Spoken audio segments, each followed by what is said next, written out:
এই বাজেটে আরো 600 নতুন মাদ্রাসা তৈরি করার কথা বলা হয়েছে। কারণ 7 শেখের মতো আনসারুল বাংলার লোকেরা আবার আসবে, মাদ্রাসা তৈরি হবে, খাজেরি মাদ্রাসা, যেখান থেকে ভারত বিরোধী জঙ্গিবাদ, মৌলবাদ সৃষ্টি করা হবে। গত কয়েকদিন আগে পশ্চিমবঙ্গ রাজ্য সরকারের তরফ থেকে বাজেট পেশ করা হয়েছে। এই বাজেট নিয়ে বিভিন্ন রাজনৈতিক দল তাদের মতামত প্রকাশ করেছে। এই বাজেট নিয়ে আমার সেরকম কোনো মন্তব্য নেই, কিন্তু এই রাজ্যের বিরোধী দলনেতা শুভেন্দু অধিকারী এই বাজেটের বিরুদ্ধে কথা বলতে গিয়ে তিনি একটি কথা বলেছেন যে বাজেট হচ্ছে মাদ্রাসামুখী বাজেট। রাজ্যে নাকি 600টা মাদ্রাসা তৈরি করা হবে, যে মাদ্রাসা থেকে দেশবিরোধী কার্যকলাপ এবং আনসারুলের মতো জঙ্গি তৈরি হয়। আমি জানি না শুভেন্দু অধিকারী বাবু তিনি কোন মাদ্রাসায় পড়েছিলেন যে তিনার মনোভাবটা সবসময় জঙ্গি জঙ্গি থাকে। হয়তো তিনি পড়াশোনা করেছিলেন, তাই তিনার জানা আছে যে কোন মাদ্রাসায় জঙ্গি তৈরি করা হয়। আজকে আমি কয়েকটি উদাহরণ দিয়ে আপনাদেরকে দেখাবো যে আসলে জঙ্গি কোথায় তৈরি হয় বা আসলে জঙ্গি কারা।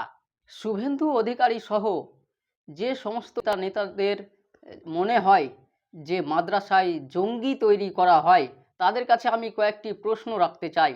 আমার প্রথম প্রশ্ন তাদের কাছে, 1948 সালের 30শে জানুয়ারি ভারতের জনক যাকে বলা হয় জাতির জনক মহাত্মা গান্ধীকে হত্যা করা হয়েছিল।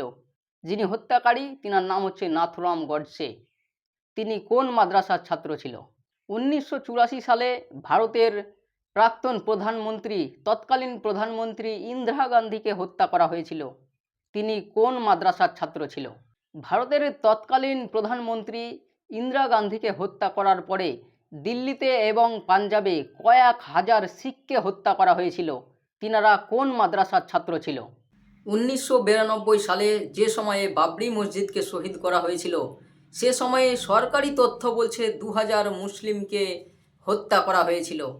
তারা কোন মাদ্রাসার ছাত্র ছিল?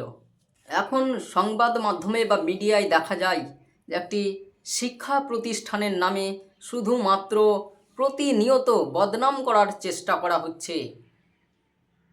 যারা আসলে জঙ্গি হয় না তাদের কোনো ধর্ম হয়, না তাদের কোনো জাতি হয়, না তাদের কোনো শিক্ষা প্রতিষ্ঠান দরকার হয়। তাদের পরিচয় তারা শুধুমাত্র জঙ্গি, তারা দেশদ্রোহী, তারা দেশের শত্রু, জাতির শত্রু। কিন্তু কোনো রাজনৈতিক দল তাদের রাজনৈতিক ফায়দার কারণে কোনো একটি সম্প্রদায়কে, কোনো একটি শিক্ষা প্রতিষ্ঠানকে বদনাম করার চেষ্টা করছে শুধুমাত্র। 1988 সালের 24শে জুন পশ্চিম বাংলার মধ্যে সবথেকে মুসলিম অধ্যুষিত এলাকা মুর্শিদাবাদ। সেই মুর্শিদাবাদের কাটরা মসজিদ দাঙ্গায় কয়েকশো মুসলিমকে হত্যা করা হয়েছিল। তারা কোন মাদ্রাসার ছাত্র ছিল? পশ্চিম বাংলার মধ্যে যেখানে সব থেকে বেশি মুসলিম অধ্যুষিত এলাকা, সেখানেই কয়েকশো মুসলিমকে রাস্তায় হত্যা করা হয়েছিল। কোন মাদ্রাসা থেকে শিক্ষায় শিক্ষিত হয়ে এসে তারা এই রকম একের পর এক হত্যাকাণ্ড ঘটিয়েছে? যদি জানা থাকে কোনো বিজেপির নেতার, শুভেন্দু অধিকারীর কোনো সহকারী, কোনো বিজেপির সদস্যর, অবশ্যই এই উত্তরটা দেবেন।